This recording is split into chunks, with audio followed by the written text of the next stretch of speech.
some extent, no one actually wants to be a terrorist. And it's not just a matter of international law. It's not just a matter of definitions. Terrorism is, in effect, the ultimate in bad manners. It's the mark of Cain. It is throwing out that entire assemblage of customs that we have that allows us to get along together in this world. Terrorism या दहशतगर्दी आखिर ये है क्या? ये दहशतगर्द कौन हैं?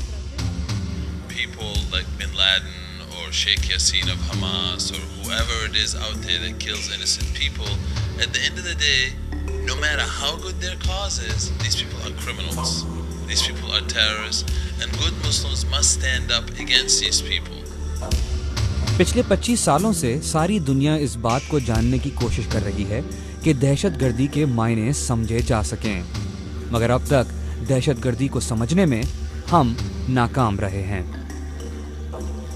This is not the first event we've had to discuss the terminology of the war on terrorism and the impact of semantics on politics and on public discussion. Terrorism के हवाले से अब तक हम सिर्फ ये समझ पाए हैं कि मासूम आम शहरियों को सियासी मकासद के लिए तशद्दुद का निशाना बनाना दहशतगर्दी का दूसरा नाम है। Muslims must understand that any organization out there that calls themselves Islamic and that kills innocent people, whether they be Palestinians or Kashmirians or Chechens, these people are criminals if they kill innocent people. And just because we think that they are persecuted by Indians or Israelis or Russians, it makes no difference. And if Muslims wonder why people in the world don't respect Islam, or why people in the world think that we have a violent religion, then the peaceful Muslims need to stand up. Sri Lanka के Tamil tigers या अलहदगी पसंदों ने एक दहशतगर्द हमले में हिंदुस्तान के prime minister Rajiv Gandhi की जान ली, मगर वो 1991 था। इससे इस बात का अंदाज़ा लगाया जा सकता है कि दहशतगर्दी की इब्तिदा काफ़ी पुरानी है। मगर स्पेन की दहशतगर्द तंजीम एता से लेकर सोमालिया और मिडल ईस्ट के अंडरग्राउंड मिलिशिया अभी तक अपनी जंग लड़ रहे हैं। A todos los agentes para que actúen con responsabilidad.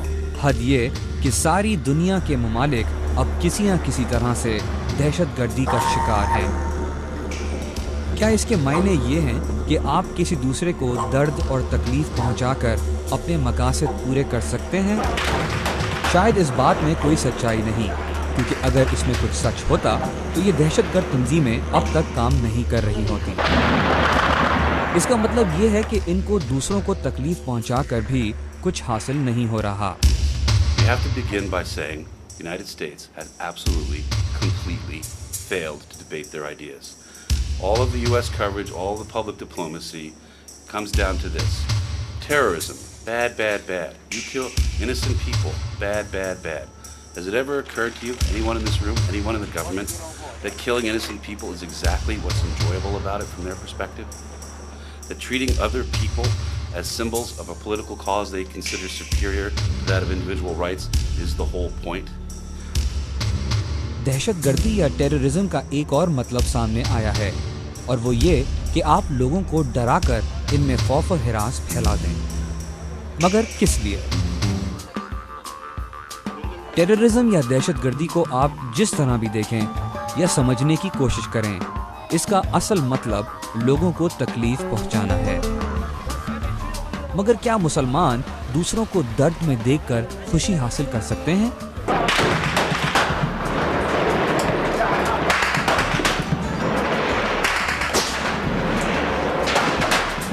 इस्लाम ने कभी भी दहशतगर्दी को ना तो इस्तेमाल किया और ना ही कभी अपनाया और ना ही इसकी हिमायत की है। इसके बरक्स इस्लाम ने हमेशा अपने से कमजोर की मदद करने का हुक्म दिया है। तो फिर मुसलमानों का नाम सुनते ही लोगों में खौफ और हिरास क्यों फैल जाता है, जबकि दुनिया में मुख्तलिफ किस्म की दहशतगर्द तंजीमें काम कर रही हैं।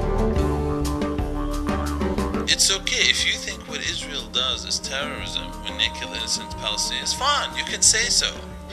But just because Israel does wrong, it doesn't mean we have to excuse the Palestinians when they do wrong. No, they both do wrong. And we need to condemn both for doing wrong. So it makes no difference that the Israelis are persecuted. I'm a Palestinian. I lost my land.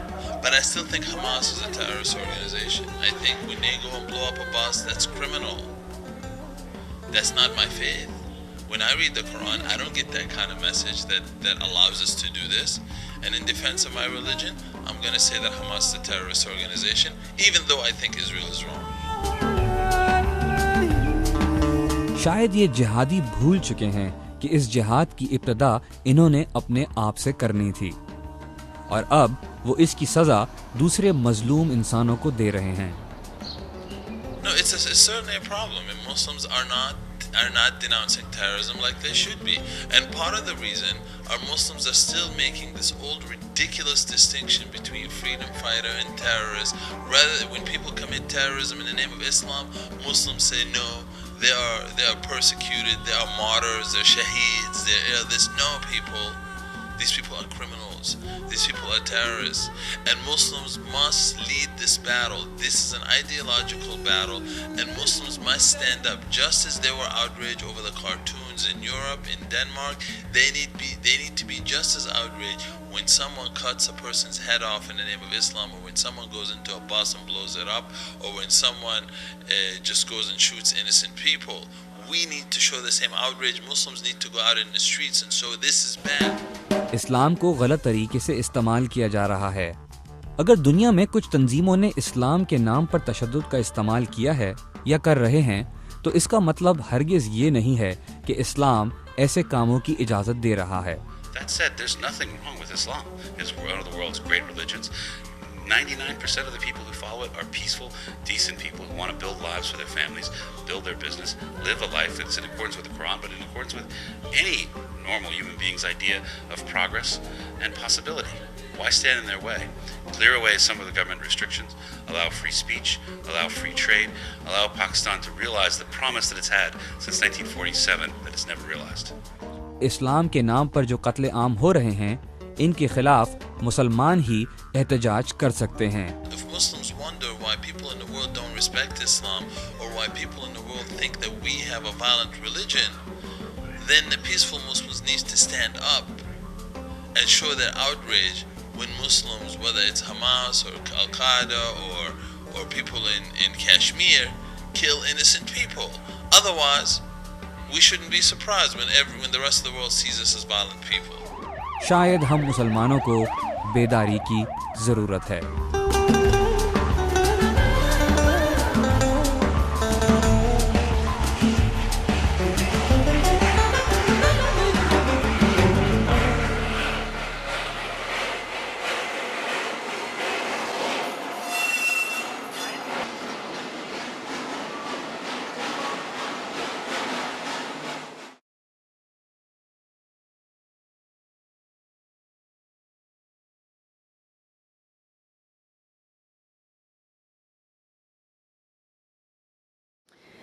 It is critical that we find a better way to engage the Muslim community in the fight against the extremists who have manipulated the doctrines and language of Islam to promote their own political aims. वो कौन होगा जो हमको सही और गलत में फ़र्क सिखा सकेगा? क्या वो आपकी अंदर की आवाज़ है जिसको हम सुनना नहीं चाह रहे? या ये हमारी बेहिसी है? क्या लोग गलत को सही और सही को गलत तो नहीं समझ रहे? And yes, of course, the vast majority of Muslims oppose terrorism. We are not at war with Islam. The average victim of terrorism is a Muslim and has been for more than 2 decades and will continue to be. This is a war that tangentially involves the West, between one set of Muslims and another. The vast majority of Muslims who want to continue to practice their faith and live their life the way they always have, and a very small segment of the Salafis who want to impose their radical vision, and they want to do it through force and fear and terror. That is the enemy. क्या हम खुद तस्वीरों के अपने मायने तो नहीं बना रहे? Muslims today don't understand or they seem to think wrongly that the only way to solve their problem is through violence. This is ignorance, and this is what's keeping them members of the third world club. The majority of Muslims in the world do not share the hate and bloodthirstiness of the terrorists who murder under cover of their religion. In fact, oftentimes they are victims of this battle as much or much more than any of us. ये हक़ खुदरादियत की जंग है या महज एक डरावना खेल? आज़ादी की लड़ाई है या सिर्फ अपने आप से लड़ रहे हैं? There are numerous ways we can solve our problems without violence. India was able to get rid of England with non-violence. You have your best example in Gandhi. We must consider what is the most effective way we can communicate with the Muslim world. क्या हम मुजाहिदीन हैं या दहशतगर्द? क्योंकि तामिल इंतहा पसंद भी अपने आप को मुजाहिदीन ही कह रहे होंगे. I mean, the Palestinians, for example, have a great cause, but it goes right down the toilet. So many people that would normally agree with them don't agree with them because of our tactics. If we were to open our arms to Israelis and say, hey, you know what? We understand you love this land as much as we do. We understand you want to live here. And I tell you what, we invite you to come live with us. All we want is equality. What are they going to say to that? They lose. They can say no, they can't. But when we go ahead and kill, that's it. Our cause goes down the drain because in the eyes of people, they just see a person put a bomb at himself and blow up a bunch of innocent people. Muslims have to understand that this idea of eye for an eye, tooth for a tooth, all it will lead us to a bunch of blind people without any teeth. दूसरों को सही और गलत में फ़र्क सिखाने के बजाय क्या हमें अपने आप को नहीं देखना चाहिए? Well, I think they ought to start by citing the Quran and the Hadiths and pointing out that the terrorists are acting contrary to the Quran, contrary to the Hadith, contrary to the time of the companions, contrary to everything about Islam. Where there are very specific passages warning against the massacre of children and of women, of breaking a truce in times of war, and so on. And these are all violations the terrorists have done, and many others besides. But also we have to remember that terrorism is predominantly the activity of educated people. So Pakistan has to find a way to give educated people other outlets, which means it has to open up its economy. There's no point in sending people to England or America, whoever, to have the latest training to come home to Pakistan with nothing to do. They've got to remove some of these restrictions so that you can have imports and exports freely, so Karachi can go back to being the growth center that it was, so Lahore can recover some of its industries. If the number one industry in your country is government, you're doomed forever to be a poor country. And this idea that people interpret Islam in a way that what's taken by the sword must be gained by the sword, this is nonsense. This is nonsense. And people who are leading you down this path is wrong. This is the 21st century, and the power of the word and the power of the pen could be a lot stronger than the power of the gun, and we need to understand that.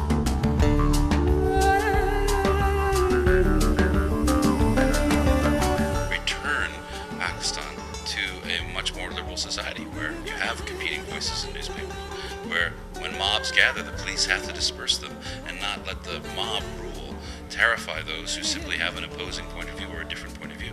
Pakistan is a democracy. It's a parliamentary democracy that guarantees certain rights, but it needs to actually do what its initial constitution promised to do. ज़रा सोचें कि आज आपने कौन सा अच्छा काम किया है? अगर पिछले 25 सालों से लेकर अब तक हम इस बात का तयन नहीं कर सके कि दहशतगर्दी या टेररिज्म के मायने क्या हैं, तो हम ये कैसे कह सकते हैं कि दहशतगर्द कौन है? हमारे लिए ये जानना बहुत ज़रूरी है कि दहशतगर्द, चाहे उनका ताल्लुक़ दुनिया के किसी भी खित्ते या किसी भी मज़हब से क्यों ना हो, इनके मकासद क्या हैं, ताकि अपने आप को और अपने प्यार करने वालों को बचाया जा सके. Imran Siddiqui, voice of America, Washington.